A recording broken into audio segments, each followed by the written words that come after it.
quand on a fait le premier album, puis cette chanson-là a starté, ça nous a vraiment mis sur la map, là, si je peux le résumer comme ça. Là, c'est un très grand résumé de l'histoire. Là.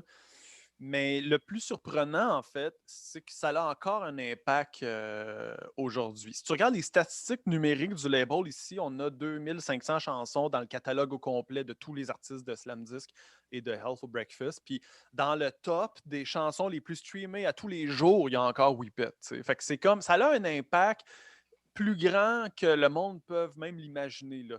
Euh, Puis ça part juste de moi qui est installé exactement dans un peu ce mode-là. J'ai un ordi, j'ai mon keyboard, puis je compose de la musique chez nous, tu sais, comme je fais souvent. Puis je mange en même temps.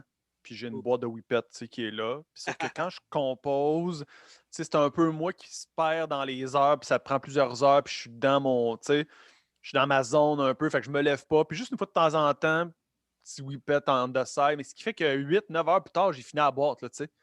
Puis, tu sais, t'es comme... Ping, ping, ping, ping, puis là, tu te cherches un sujet pour comme ta maquette, là, tu sais, tu comprends? Puis là, t'es comme...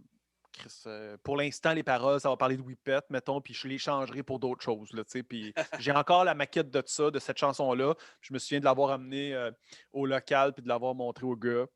Puis c'était all going downhill from here. Tu sais, c'est ça, tu sais, c'est comme, c'est un hasard un peu. Puis l'art, c'est ça. L'art, c'est pas savoir ce que tu fais, pas contrôler ce que tu fais, mais essayer quelque chose. Puis tu contrôles pas après comment que les gens vont se le réapproprier. Tu sais. Fait que pourquoi qu'en 2020, les gens écoutent encore ça, j'en ai aucune idée. Mais c'était certainement pas un move commercial. C'était pas une opportunité. Puis c'est pas moi qui a manipulé la société pour que les gens l'écoutent. J'ai pas mis un panneau sur l'autoroute en 2019 qui dit rappelez-vous, la tune Whippet existe, réécoutez-la. C'est les gens qui ont été marqués par ça puis ils ne savent pas pourquoi, comme tu disais. Puis là, aujourd'hui, ils se disent, mais semble que je la réécouterais, cette chanson-là. Puis là, ils vont la rechercher, tu sais. Fait que c'est pas vraiment un move commercial, c'est vraiment juste, Chris, j'ai 21, 22 ans, puis je compose ça chez nous. Parmi plein d'autres chansons, celle-là, elle a stické, tu sais. Puis c'était pas parce que je contrôlais bien mon art, ça a été juste comme le fruit du hasard, en fait. Mais c'est ça qui est le fun avec l'art, c'est que c'est le chaos, tu sais. Ben oui. Mais ça, je me demandais avec cette tune-là, es-tu au courant si ça a eu un impact sur les ventes de Whippet ou la compagnie vous a-tu appelé ou quelque chose? Ou y a-tu.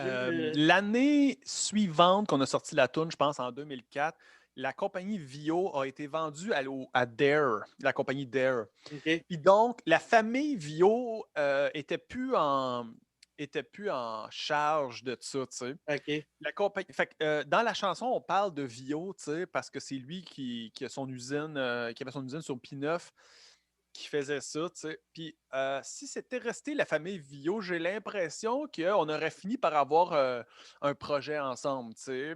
Mais la Nice. compagnie Dare, c'est en tabarnak, là, tu sais, vraiment beaucoup. C'est une compagnie qui est là pour faire du cash. Mm. Puis on n'a pas été assez bon pour, à l'époque, en tout cas, pour justifier qu'ils devraient s'associer à cette chanson-là pour d'une façon ou d'une autre. Fait que, rendu là, tu sais, c'est la vie. Je pense que, mettons, les respectables, ils avaient réussi à vendre la chanson Un homme 7-Up pour une pub de 7-Up. Hein. Euh, Puis c'est un peu ça que quand tu es un artiste, tu te dis que ça serait pas pire qu'on pourrait le faire parce que ça rapporterait de l'argent là où les artistes en font pas. Puis surtout en 2003, Extérieur, ben tu sais, t'es un nouveau band, ça nous aurait vraiment aidé si la compagnie Vio slash Dare nous avait approché pour ça, tu sais. Euh, mais aujourd'hui, je me dis, tu sais, je me dis, je le sais. Mais il y a une chose est sûre, c'est que je ne chargerais pas le même montant. C'est-à-dire que à l'époque, j'aurais peut-être pas chargé si cher que ça pour qu'ils utilisent ma tune pour quelque chose, tu sais. Mais Uh-huh. je le sais maintenant, l'impact que ça a eu, tu sais. Faisons le calcul, 2003, aujourd'hui, c'est 17-18 ans, puis les gens streament cette chanson-là plus souvent que bien d'autres choses, là. C'est une chanson qui est très connue encore, elle passe encore beaucoup à la radio.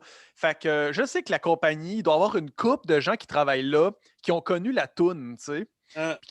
À un moment donné, là, il y a quelqu'un qui va m'appeler et qui va me dire hey, on a pensé à de quoi, on aimerait ça se servir de la toune. Puis là, je vais être comme j'ai attendu ça pendant 20 ans, ça va coûter cher.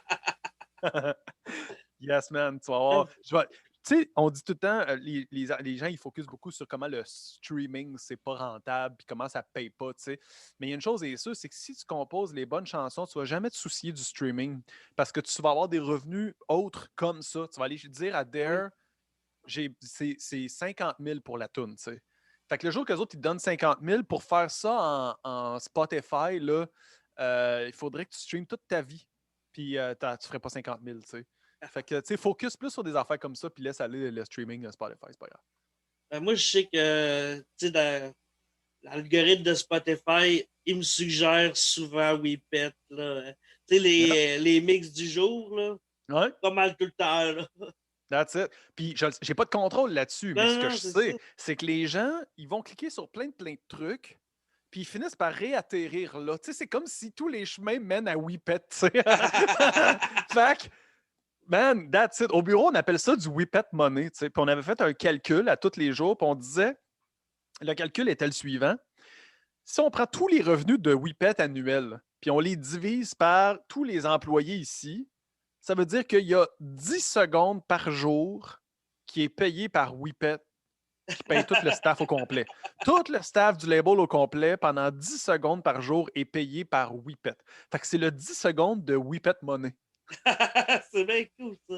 Puis, il y a des journées où on dit hey, tout le monde, on n'a pas fait notre 10 secondes de Whippet Money aujourd'hui. Fait que là, on est tous dans la pièce ici, là, tu sais, quand tu pas en pandémie. On est tous ensemble, puis on dit attention. Puis là, on compte 10 secondes ensemble en silence. Puis on dit Whippet. Puis là, on a tous été payés par Whippet. Genre, que...